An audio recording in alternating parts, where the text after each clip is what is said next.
You see how flat that water behavior is? When you hear that term flat, that means that water's not beating, it's just sitting on there.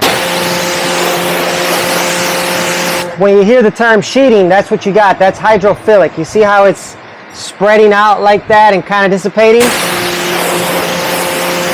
That means that we have a wax on there already that's kind of dying out. So now we're getting ready to apply that ceramic so you guys can see the beading.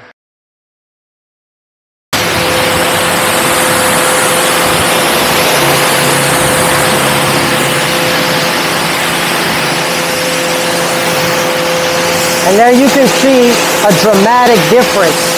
If you want to go back to how it looked like initially, this is a hydrophobic finish. And this is going to keep the clean, keep the entire car clean. So we're going to do this on the whole car, but what it's going to do is it's going to add a ton of slickness so that when things hit it, they just slide off, just like you see the water doing right now. But most importantly, it's going to add protection from these horrible UV rays that will fade out your paint. And this vehicle has a beautiful flake, and we don't want that to happen. So here goes the rest of the car.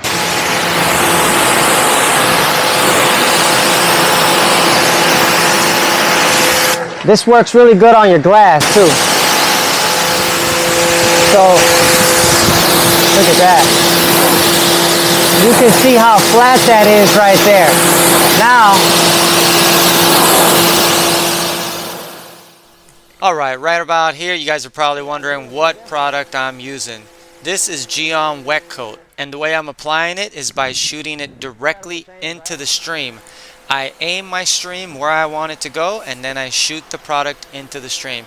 It's very important not to use this product in direct sunlight, and it's also very important not to apply this product directly onto the paint if you're working in a very humid environment. This is why I'm shooting it into the stream versus directly into the paint, because if I don't, from past experiences, this product will not go on properly, and we will have to rewash the entire car just to get the residue off. So this product is not for the faint at heart. It is more advanced, but it is also super effective. Alright guys, this is Mike from Go Detailer Go checking out. Don't forget to like, comment, and subscribe.